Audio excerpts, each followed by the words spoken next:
Magandang hapon, narito na ang mga balita sa inyong PRTV Newsbreak.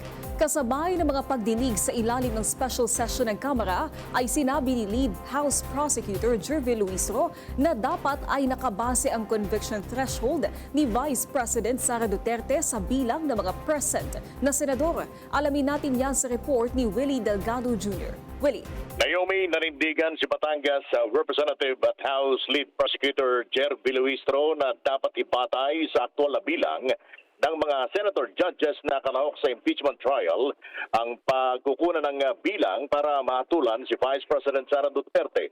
Katwiran ni Luistro, pwedeng gamiting gabay ang naging desisyon ng Korte Suprema sa kasong Avellino versus Cuenco kung saan hindi naman isinama sa issue ng quorum ang senador na wala sa sesyon ng Senado noong 1949.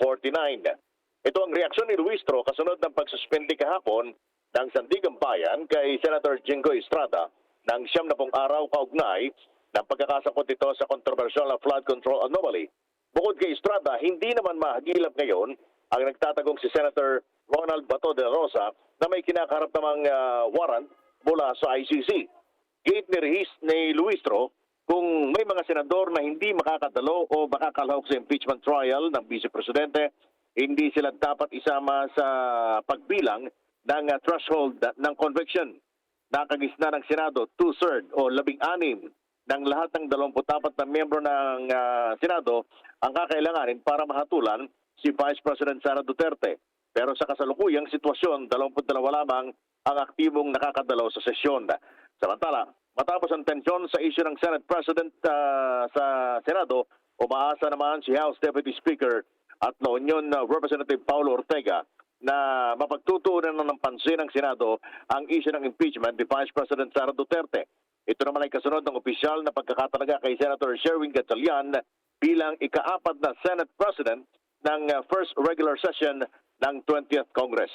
At tagumpay na nakakuha ng 13 boto ang majority block ng Senado sa paglipat ni Senator Joel Villanueva. Naomi. Willie, ongoing pa ba ang special session dyan sa Kamara? Nakareses na ngayon ang session mula pa kanina. Mga ilang oras na rin ang nakalilipas at wala pang binibigay na hudyat kung anong oras ulit magpapatuloy ang sesyon bilang pagtugon sa ipinatawag na special session ng Pangulong BBM sa Kongreso. Okay, maraming salamat Willie Delgado Jr. Samantala, no-show pa rin ang ilang mga miyembro ng Cayetano Block ngayong araw sa special session ng 20th Congress. Pero namataan sa loob ng Senado ang ilan sa mga miyembro ng bagong minorya. Sa detalye, alamin natin mula kay JM Pineda. JM. Yes, Naomi, sa pagbubukas nga o pagsisimula ng special session ng 20th Congress na ipinatawag mismo ng Pangulo, wala pa ring sumipot sa mga kaalyado ni Senator Alan Peter Cayetano ngayong araw. Blanco ang mga upuan ng bagong minority block sa special session ng 20th Congress. Kahit isa kasi sa kanila hindi nagpunta sa session hall. Pero pasado alas 11 ng umaga nang dumating ang ilan sa mga minorya kung saan nauna dyan si Senator Amy Marcos na hindi nagbigay ng pahayag. Nagsilita lang ang senadora sa loob ng plenaryo bago magsimula ang session ng Commission on Appointment at sinabi nitong may demokrasya ang bansa kaya dapat respetuhin ang bilang ng mayorya. Sumunod na dumating at dumaan sa main lobby ay si Senator Lawrence Bongo at dito ay giniit ng senador na dapat nang magtrabaho ang mga kapwa niya mambabatas. Sa main lobby rin dumaan si Senator Loren Legarda at sinabi man itong masaya siya at tanggap ang pagkakahalal kay Senate President Sherwin Gatchalian. Nirerespeto umano ng senadora ang numero na nakuha ng mayorya ngayon. Dapat daw itong sundin at magpatuloy sa trabaho. Bago nga magsimula kanina ang special session, naglabas rin ng statement online si Senator Cayetano. Dito ay ipinahayag niya ang pagsuko umano bilang Senate President pero mananatili umano siyang lingkod.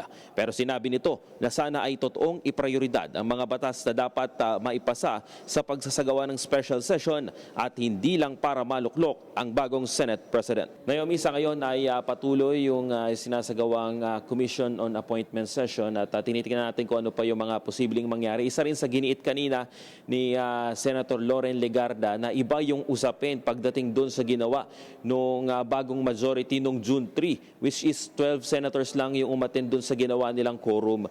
Ibang usapan daw yun dahil iba yung numero ng 12 sa 13 na ngayon ay nasa batas talaga. Pinaliwanag pa nga kanina ng senadora nung tinanong namin kung sakali bang may kumpas ba talaga to ng Malacanang. Pero sabi niya, hanggat mayroong 13 na boto, irerespetuhin nila yung magiging desisyon ng mga kapwa nila mamabatas. Naomi? Maraming salamat, JM Pineda. At yan ang mga balitang nakalap ng inyong PRTV Newsbreak. Live kami sa free-to-air Beam Channel 31, Signal Channel 31 at sa YouTube. Tumutok din sa aming social media accounts sa Instagram, Facebook at TikTok sa @PRTV Prime Media. Ako po si Naomi Tiburcio. Magandang hapon.